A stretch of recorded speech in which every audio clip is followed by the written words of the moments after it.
Emang bocah tuh kalau kalau sekolah cuma sampai salim begitu tuh.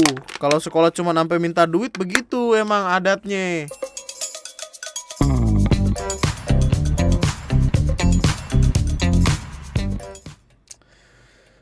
Yang selanjutnya, oh ini adalah salah satu perkara yang kemarin tuh sempat di tag-tagin di gua gitu loh. Jadi ada orang eh ya kita tahulah gitu dengan di bulan suci Ramadan banyak orang yang memanfaatkan momen ini untuk nyari duit dengan cara ada di pinggir jalan, tiba-tiba jadi manusia gerobak. Waktu itu gue sempat lihat liputan dari mana ya, dari Kumparan apa dari mana gitu, pokoknya ada. eh Intinya tuh emang ada beberapa orang yang sengaja datang di bulan puasa untuk nyari duit gitu. Maksudnya dia tuh nggak bener-bener susah. Nah tiba-tiba ada yang ngetek gue di video ini. Eh, jadi kayak ada ada orang yang kelihatannya minta-minta gitu di pinggir jalan duduk. Tapi ternyata waktu udah dikasih makanannya itu ditaruh di motornya mereka. Maksud gua, kalau lu punya motor, ngapain di pinggir jalan gitu. Gua akan terus mencoba untuk positive thinking sih. Mungkin motornya belum lunas gitu. Jadi mereka kurang uang untuk makan gitu. Dan konteks kenapa mereka ngumpulin makanan ini mungkin akan dipakai untuk sahur gitu atau untuk buka. Jadi kayak dia kan sore-sore nih, katakanlah sore. Jadi kayak makanan itu untuk buka, tapi juga ada yang buat sahur gitu, ada yang buat tetangga-tangganya juga gitu. Mungkin kayak gitu, kita nggak tahu juga gitu. Kalau kata orang, kalau kata nyokap gue mah kalau yang kayak gini yang penting kita ngasih aja, ikhlas aja gitu. Mau itu dosa atau enggak ya itu urusan dia sama Tuhan gitu. Tapi intinya ya kita positif aja. Kayaknya kalimat itu bagus deh, kayak kalau ada orang ngelakuin yang kayak gini atau bohong kelihatan kelihatan kelihatan susah padahal enggak, ya udah itu biarin urusan dia sama Tuhan gitu. Waktu itu soalnya nyokap kenal orang, dia tuh sebenarnya di kampung punya rumah, tapi di kota dia minta-minta dan dalam keadaan bulan puasa, jadi kayak emang musiman gitu. Mungkin nanti musim layangan beda lagi, gue nggak tahu. Tapi intinya dia musiman gitu, datang ke kota untuk minta-minta. Terus waktu balik ke desanya, rumahnya kebakaran. Dan rumah itu bener-bener yang kebakar, tapi cuman belakangnya doang gitu loh. Jadi rumahnya depannya ruang tamu sampai kamar-kamar tuh udah semen gitu.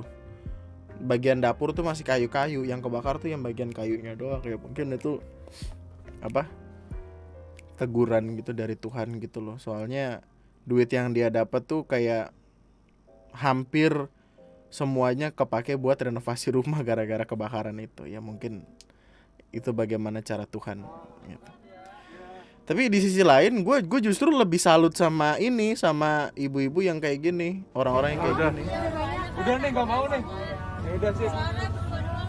Makasih ya. Iya. Jadi kayak ya udah gitu, dia emang nggak punya, terus emang dikasih sama orang, tapi nggak serakah, nggak maruk gitu. Jadi ya ngambil secukupnya. Dan dia juga bilang emang cuma buat berdoa doang gitu, nggak haji mumpung gitulah intinya. Tetap bilang makasih juga. Ini lebih baik daripada orang-orang yang udah banyak. Takutnya kan sayang juga kalau misalkan dikasih makanan diambil banyak, di endepin di rumah terus basi, kan jadi useless gitu. Sayang. Dan akhirnya sampailah kita di sebuah pembahasan yang udah dari kapan tahu, nggak ada yang 2-3 hari yang lalu pengen gue bahas tapi nggak sempet. Sebelumnya gue pengen ngucapin turut berbelasungkawa yang sangat amat dalam untuk KR Nanggala 402, KRI Nanggala 402. Jadi ini adalah kapal selam yang tenggelam di kedalaman 850-an meter Yang mana men itu dalam banget, bahkan cahaya nggak bisa masuk ke sana. Menara Eiffel tingginya 300 meter kalau gue nggak salah ya, bentar. Seingat gue sih Menara Eiffel iya tingginya 300 meter. Menara Eiffel tingginya 300 meter. Tempat tenggelamnya KRI Nanggala itu 850, which is kayak dua setengah kali lipat dari Menara Eiffel. Iya gitu. Dan itu keadaannya tuh di sana gelap. Tekanan airnya itu kalau lu ada di dalam air, tekanan airnya tuh beda gitu, nggak kayak gravitasi ketika kita di sini. Jadi kayak dia udah neken banget gitu, semakin dalam gravitasi daya tekanan air itu makin dalam. Well, gue nggak tahu banyak tentang matematika yang kayak gitu, tapi intinya bakal gue nggak tega ngomongnya, tapi intinya badan lu tuh bakal nggak kuat gitu dengan kedalaman kayak gitu. Dan akhirnya KRI Nanggala pun udah ada dalam status eternal patrol, yang artinya beroperasi selamanya gitu, berpatroli selamanya. Dan itu tentu sedih gitu, karena gue ngelihat video-video di mana keluarganya disamperin sama Bu Risma, kemudian anaknya nangis, ibunya nangis, istrinya nangis segala macam. Itu sedih banget men. Nggak kebayang gimana rasanya jadi mereka. Tapi yang pengen gue bahas di sini adalah orang-orang yang kagak ada otaknya, yang di keadaan kayak gini malah sempet-sempetnya ngebecandain atau ngebikin konten-konten cringe semacam ini. Naik Sriwijaya kena angin terus jatuh. Mau numpang di kapal 402 terlalu dalam nggak bisa balik.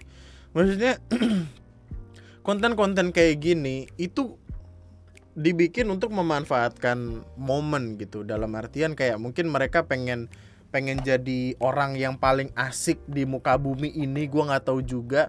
Yang padahal itu bakal ngebikin mereka kelihatan kalau mereka nggak pernah diajarin yang namanya simpati, yang namanya empati, dan dijadiin konten cringe. Orang tuh ketika lagi berduka, at least lu ngapain kek, ngasih ucapan duka kek atau apa ya, at least nggak dibikin aneh banget. Kalau dia mikir dengan dia ngebikin kayak gitu cowok-cowok bakal bakal suka sama dia, that was bullshit. What a dumb. Ini perkara ini sempat ramai banget di Twitter, sempat jadi bahasan di Twitter, dan ada orang-orang yang udah nge-WhatsApp dia, ngomong sama dia, dan intinya dia pengen bilang kalau dia nggak nyangka bakal FYP itu apa sih, for your page, dimana dia bakal muncul di beranda orang-orang, intinya viral lah atau terkenal lah gitu. Dia nggak nyangka, ya mana cukup bodoh kalau diingat-ingat. Maksudnya lu ngebikin konten kayak gitu aja tuh udah aneh, kenapa lu kagetnya waktu itu udah terkenal gitu, waktu itu udah rame di masyarakat, kenapa nggak dari awal, nggak usah lu bikin gitu. Aneh banget. Kayaknya udah banyak banget perkara yang bilang kayak saya nggak tahu kalau ini akan viral, saya nggak tahu kalau ini akan jadi masalah. Ini pelajaran empati simpati kita diajarin nggak sih waktu sekolah? Harusnya itu natural human being gitu kan. Aneh banget. Terus dia kayak minta maaf sama orang-orang yang udah nge-WhatsApp dia. Soalnya anjing aneh banget, masa nomor WhatsApp ditaruh di IG. Well, gue nggak tahu, mungkin ada kontak person, dia pengen bikin seolah-olah itu kontak person, I don't know. Tapi ada orang-orang yang udah ngechat WhatsApp-nya dia dan bilang kalau dia bilang ke orang yang ngechat dia kalau dia minta maaf, konten udah dihapus, bla bla bla segala macam. I don't care, fuck. Cringe TikTok. Tapi ada yang lebih parah dari itu. Ada beberapanya yang aneh. Ini apa? Cuma Nanggala 402 aja yang tenggelam. Ternyata chatku juga. Kukira cuma Nanggala 402 aja yang hilang kontak. Ternyata aku juga. Emang kadang tuh ini siapa sih? Amri. Nggak semua hal bisa lu bikin kayak beginian. Nggak semua. Emang lu pikir lu bakal keren di hadapan cewek-cewek gitu, kayak cewek-cewek ngelihat ini bakal Amri I love you. Berak lu goblok. Aneh banget. ketika orang-orang, let's say keluarganya di keluarga dari awak kapal, awak KRI Nanggala tuh lagi nungguin kabar segala macem, si bangsat ini malah sempatnya ngebikin kalimat-kalimat kayak gitu. Aneh banget lagi anjing, goblok. .amri_i_ ya nggak sih, iya kan? Widih, followersnya 60.000 nih bos. Wabarakatuh. Saya Amri lagi Mulyadi di sini. Yo. Dia bikin klarifikasi, backsoundnya ada suara orang main Mobile Legend. Aneh banget. Assalamualaikum warahmatullahi wabarakatuh. Saya Amri lagi Mulyadi di sini. Saya mau klarifikasi tentang video. Nah, video yang ini guys, mungkin sebagian orang udah pada lihat. Guys. Di sini saya tidak sedikit pun untuk membuat candaan tentang peristiwa tersebut. Itu lu bikin, Wawan. Wawan. Saya minta maaf yang sebesar-besarnya dan videonya juga udah saya take down. Dan saya telah mengakui kesalahan saya tentang video tersebut dan saya berjanji tidak akan mengulanginya lagi. Terima kasih. Wassalamualaikum warahmatullahi wabarakatuh. Assalamualaikum warahmatullahi wabarakatuh.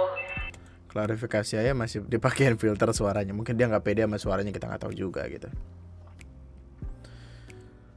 Lu tau gak sih kalau orang-orang yang ngebikin candaan-candaan semacam itu atau hal-hal semacam itu ada beberapanya yang diurus sama pihak kepolisian gitu. Kayak ini contohnya nih. Aduh. Astaga, Bapak, Pade. Mungkin ada beberapa dari lu yang kenal beliau sebagai Nur Hadi Aldo, capres calon presiden kita di tahun 2000 berapa sih? 2019 lalu ya. Nur Hadi Aldo. Nah nih,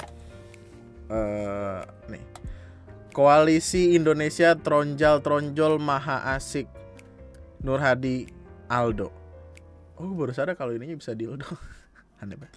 For Indonesia Tronjol Maha Asik. It's funny, lucu. Waktu itu kita ngeliatnya kayak seru gitu. Akhirnya ada hal dari Pilpres yang bisa ngebikin kita bersatu gitu, yaitu meme-meme kayak gini. Sangat amat menyenangkan waktu itu. Cuman tiba-tiba Bapak Nur Hadi Aldo yang rasanya dicap kehabisan ide ngebikin konten kayak gini, pakai PixArt lagi anjing. Waduh, kapal selam kenapa tenggelam ya? Waduh, kenapa pula Anda tenggelam dalam selangkangan dan di dalam isi kutang ya? I mean, Pak Aldo tuh dulu lucu dengan yang untuk khususnya marinir seluruh Indonesia, Angkatan Laut terutama, saya secara pribadi atas nama Nur Hadi dan keluarga memohon maaf yang sebesar. pakai baju kumparan lagi. Dan yang telah menerima musibah, semoga diberikan ketabahan, kesadaran, dan tawakal pada Allah Subhanahu wa Ta'ala. Bilang apa tadi di status? Ngomongnya apa? Saya nulis Gimana ngomongnya? Waduh. Gimana ngomongnya tadi? Waduh, kenapa kapal selam tenggelam ya? Sesuai no. Ngomongnya sesuai. Terus gimana? Selamat pagi. Ya mungkin ini kalimat ini bisa jadi benar gitu, kehabisan bahan buat ngelucu. Well, gue nggak tahu sih apakah selama ini jokes tersebut itu dibikin sama Bapak Nur Hadi Aldonya sendiri atau enggak, tapi kalimat yang ini tuh kelewatan sih. Maksudnya nggak sesuai konteks, nggak sesuai momen. Dan ini gue nggak tahu apakah dia pengen ngejokes atau gimana, tapi ini jokes bingung gue, bapak-bapak bukan. Kayak jokes bapak-bapak tuh yang kita tahu nggak gini kan gitu. Dia ngupload ini di mana ya? Dan ini ada tulisan jangan goblok lagi, kenapa sih?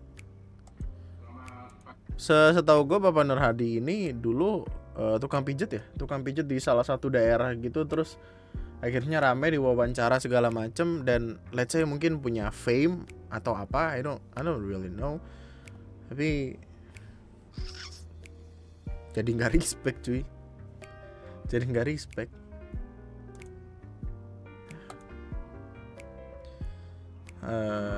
Nah, ini loh, ini salah satu yang paling tai sih menurut gue. Duh, kencang banget lagi nih volume. Dia ngebikin konten joget-joget gitu. Backgroundnya sebuah artikel kapal tenggelam apa? Aduh, kapal selam tenggelam.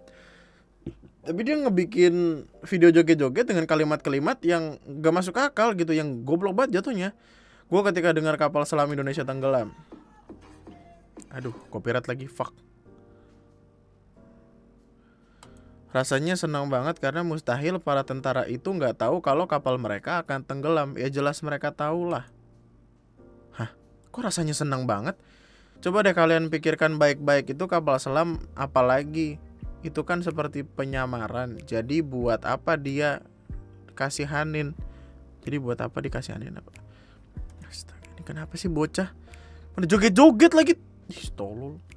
Karena prajurit TNI kita pasti udah pada diajarin gimana cara menyelesaikan situasi di saat darurat. Percayalah mereka semua itu selamat kok. Cuma mereka mungkin belum memberikan di mana keberadaan mereka. Jadi buat warga Indonesia happy aja, jangan mikir macam-macam dulu. Mustahil seorang prajurit terlatih apalagi di bagian kapal selam penyamaran. Wah, goblok sih no bocah.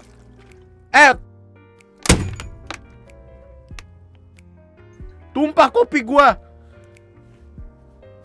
Dan dia kelihatannya kayak masih bocah banget gitu loh. Maksudnya udah mah konteks dia joget-joget di belakang background berita, kasih caption kagak masuk akal, omongannya kagak tahu.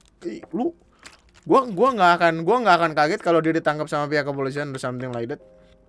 Mungkin cara dia tuh dia mikirnya sesederhana itu, kayak dia mikir kalau ini adalah kapal selam penyamaran. Jadi kayak mungkin mereka menyamar beneran atau bla bla bla bla gitu. Padahal udah ada buktinya dan lain sebagainya gitu. Kalau kapalnya tenggelam, kenapa?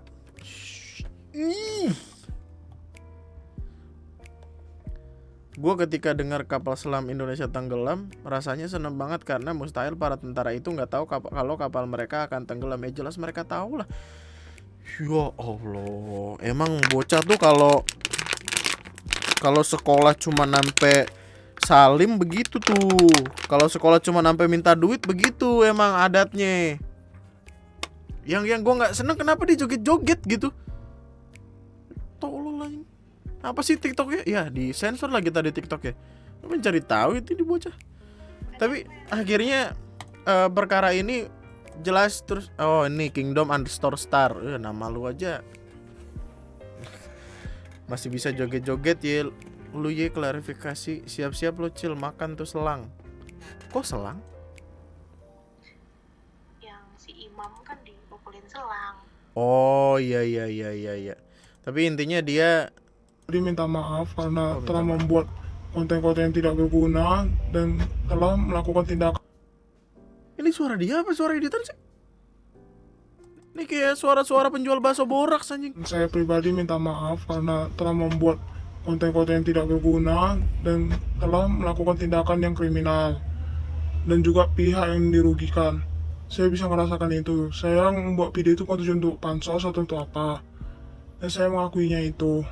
Dan buat masyarakat termasuk Bapak prajurit TNI, saya benar minta maaf dan semoga permintaan maaf saya ini diterima. Dan saya mohon video-video saya yang viral segera dihapus. Karena bukannya saya ingin pansos atau apapun itu.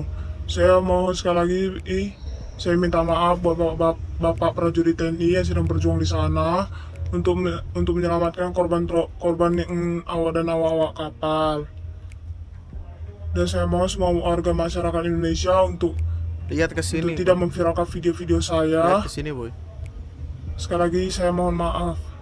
Terima kasih. Dia bilang semoga tidak ada orang yang memviralkan video saya ya for the sake of his own safety gitu. Kayak dia mikir, kalau video gue makin rame ntar gue pasti bakal diserang atau segala macam gimana gitu. Tapi ya itu konsekuensinya, bukankah begitu gitu maksud gue.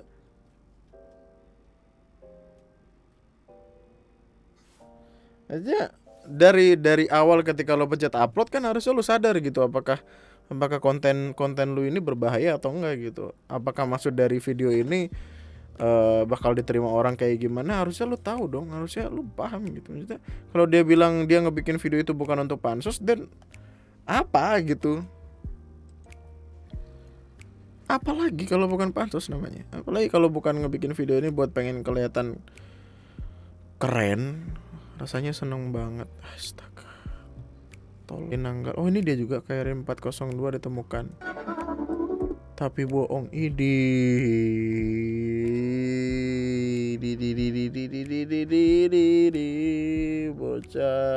Bocah.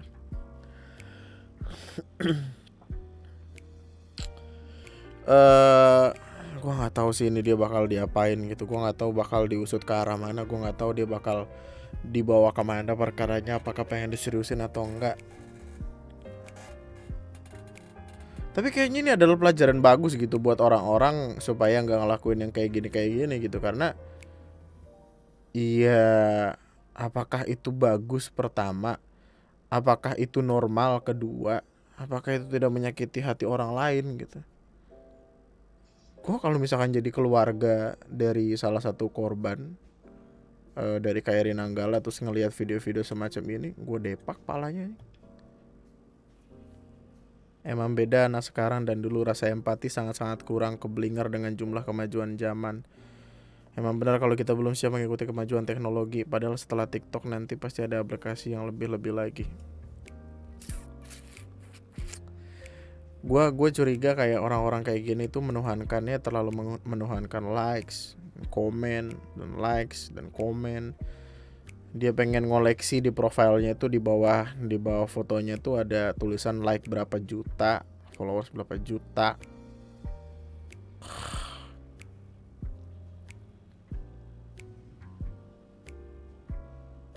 Kenapa sih anak zaman sekarang tidak mempunyai empati seperti masa bodoh gitu. Semua dibuat konten yang gak penting padahal terkadang kontennya membuat sakit banyak orang. Dan masih kecil gitu loh, kayak dia juga kayaknya masih SMP. Kelihatannya tuh kayak bocah-bocah SMP aja, yang emang mainnya mungkin belum jauh, tapi tontonannya tuh atau emang society dia tuh kayak memaksa dia untuk kalau pengen terkenal bikin TikTok chill, likes yang banyak, nanti lu bakal ketemu sama cewek-cewek. Terus tumbal proyek. Tapi intinya adalah semua perkara kita akhirnya rame dengan bercandaan goblok semacam itu adalah karena si orang ini. Entar dulu, ini video yang udah ditangkap. Jadi waktu itu di Facebook ada banyak banget orang yang nge-tag gue tentang perkara ini. Jadi di salah satu postingan orang di mana orang ini lagi berduka akan tenggelamnya KRI Nanggala 402, dia tiba-tiba komen, di saat kapal selammu tenggelam di situ istrimu bla. Namanya Imam Kurniawan. Kemudian ya orang-orang nyari tentang siapa dia dan segala macam gitu. Kemudian ketemu di mana dia kayaknya pengen ngajakin mabar orang atau gimana, terus dia ngasih nomor teleponnya gitu. Ketemulah, akhirnya dicari. Dan ya udah gitu, akhirnya orang ini ketangkep dan dia ngasih alamat data dirinya tuh di kolom komentar orang-orang gitu, kayak nomor telepon dikasih gitu. Terus lokasi tuh Medan Marelan Pasar 1 rel lingkungan 6 depan Masjid Nurul Yakin. Tahu gitu, kasih tahu gitu. Akhirnya ditangkap sama pihak kepolisian, dan ketika ditangkap dia ngaku kalau itu dihack orang. Awalnya dia bilang kalau akun Facebook dia dihack orang, dia nggak tahu akun Facebooknya tuh ramai yang komen segala macem. Itu kan kejadiannya berawal mulanya nggak tahu sama sekali. Kita kan aku waras, aku punya istri, punya anak, punya tanggung jawab.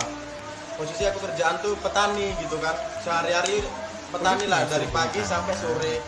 Malam itu waktu megang HP malam aja. Kalau namanya postingan itu berawal jam berapa aku itu komen, aku nggak tahu sama sekali, nggak sadar.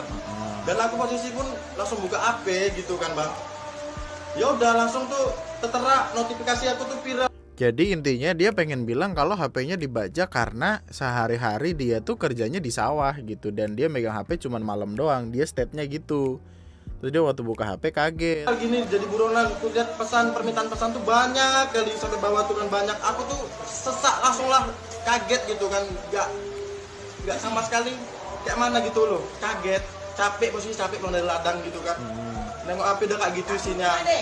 Pagi itu ke ladang, HP posisi di rumah dalam pengecasan. Aku nggak pernah bawa HP, nggak pernah sama sekali bawa HP. Namanya kan kita kerja, mana mungkin lah waktu main HP kerja di ladang kan, megang cangkol sehari-harian lah.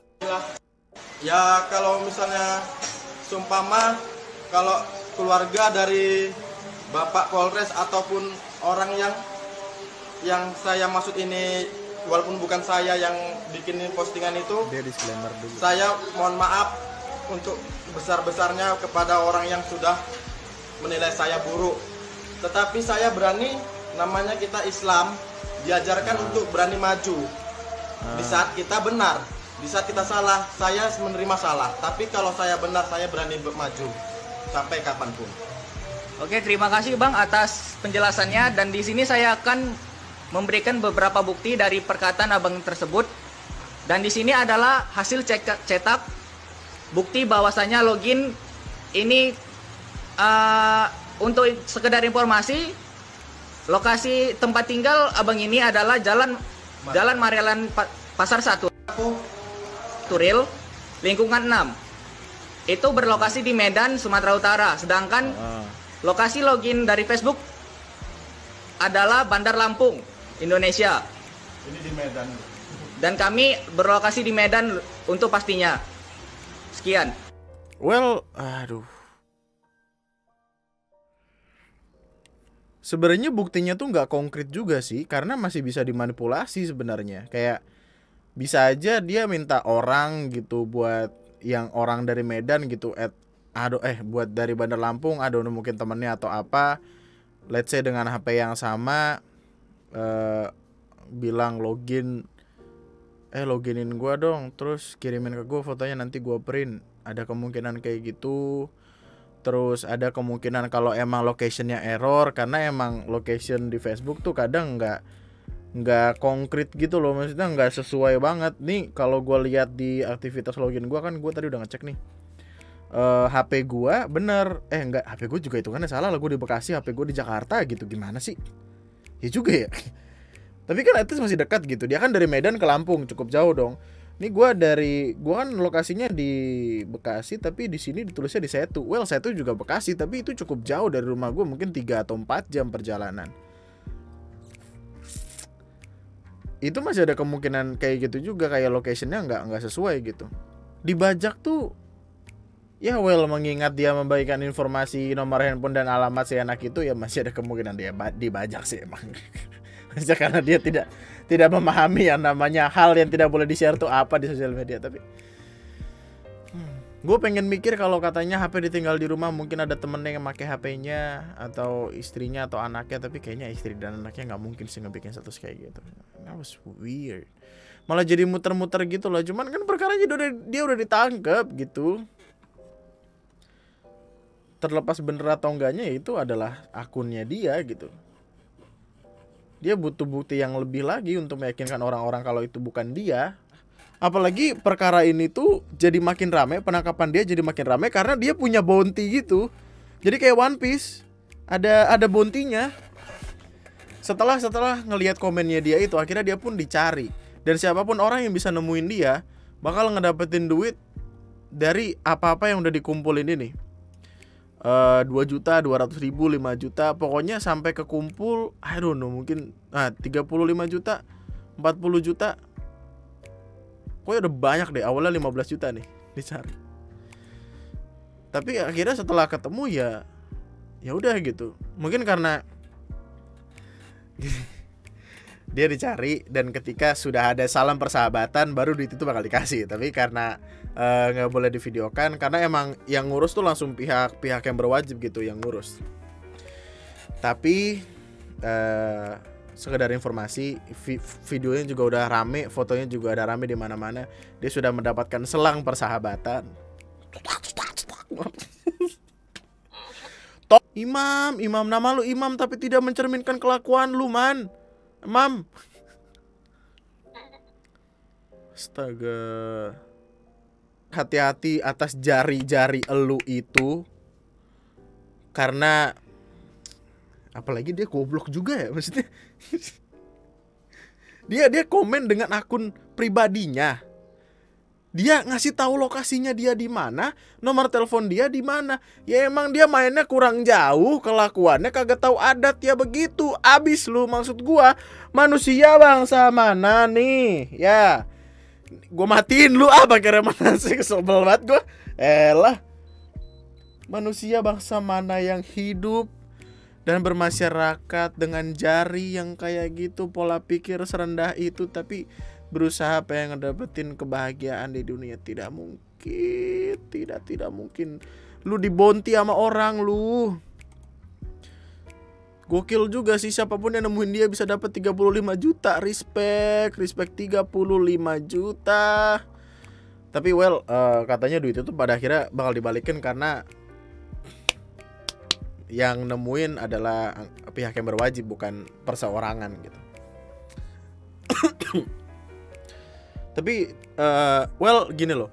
Di satu sisi gue kadang tidak menyukai netizen ketika berkomentar akan hal-hal tertentu, apalagi di tempat-tempat yang salah. Tapi di sisi lain gue sangat amat mengagumi kebersamaan dan jiwa gotong royong dalam mencari orang-orang semacam ini. Salut gue, respect gue. Saya pasang bounty 2 juta rupiah jika ada yang bisa menangkap beliau dengan keadaan babak belur tuh. Respect. Dan orang tuh bukan yang berusaha nangkep, tapi ditambahin kayak lagi nongkrong ceban pertama nih. Nah gitu. Yang lain tuh kayak ceban 200.000 gocap. Ayo terus gitu. Tapi karena tidak babak belur, tidak ceban. Jadiin pelajaran lainnya, men. Kadang yang lucu buat lu tuh tidak lucu buat orang lain, bahkan mungkin ofensif. Lu pikir 2 atau 3 kali lagi. Lu pikir dulu 2 atau 3 kali sebelum naikin apapun ke sosial media, karena sosial mediamu harimaumu, kayak yang pernah gue bilang di beberapa perkara yang sebelum-sebelumnya. Banyak yang bilang kayak, "Bang, ini dark jokes, Bang, ini dark jokes." No, man, no. Dark jokes tuh gue sering ngelihat yang kayak gituan, dan I don't know, sometimes gue ketawa, sometimes enggak. Tapi dark jokes tuh kalau darknya doang yang ada dan nggak ada jokesnya, ya buat apa gitu ada di sana gitu. Itu namanya lu ngatain doang gitu, lu being offensive ke orang yang bahkan mungkin nggak lu kenal. Dan ini timingnya dia bangsat juga sih, lagi ada keadaan berduka tiba-tiba komen kayak gitu. Imam memang Piccolo udah baik, ketemu lu jadi jahat lagi, Mam. Serius dah, pengen gitu. Kadang orang-orang tuh kagak semuanya bisa lu kasih HP. Lu kasih gimbot aja, bego gimbot. Kalau enggak mainan yang dipencet-pencet air, tau gak lu? Ya. Udah lu kasih begituan aja, jangan lu kasih Facebook, jangan. Kelakuannya nyusahin orang yang mau hidup di dunia, begitu tuh. Ya Allah, paringana sabar kuat selamat langgeng sentoso, sekaring bawana langgeng jagat wasisaning Bathara Cahayu Gusti pangeran. Tapi gue rasa itu aja dulu buat video gue kali ini. Semoga ini bisa menjadi pelajaran berharga buat lu pada. Jarimu harimaumu, sosial mediamu harimaumu, TikTokmu harimaumu. Sampai jumpa di video gue selanjutnya. Like, comment, subscribe. Kasih tahu gue pendapat lu tentang perkara ini gimana. Nanti kita bahas tentang perkara babi. Sebenarnya gue udah ngebahas babi sih dari tadi. Sebel banget ya ngebahas babi. Tapi ya itu aja lah. Gue kehabisan kata-kata cuy. Gak masuk akal emang. Itu aja. Sampai jumpa esok hari kawan-kawan. Hari Kamis ada horor lagi. Mari kita ngebacain atau ngelihat video-video yang udah penonton-penonton sekalian kirim. Ya gue rasa itu aja lah. Tetaplah bahagia. Tetaplah baik-baik saja. Jangan nakal. bersosial medialah yang baik dan benar. Nama gue Andri, sekian dan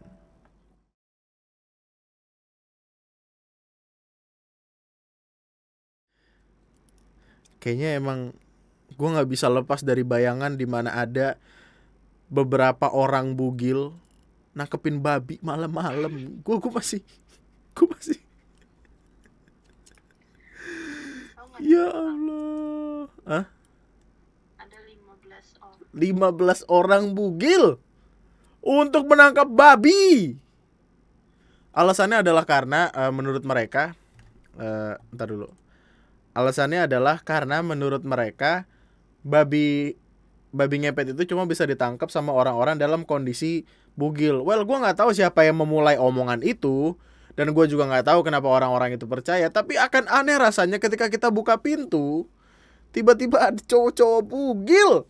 Kan ininya gitu kan. Maksudnya kan say gitu. Maksudnya kita buka pintu ngeliatin yang kayak gitu, tutup lagi langsung cuci mata, cuci muka. Ya Allah, apa yang terjadi? Gitu. Sampai jumpa besok. Thank you so much. Love you all.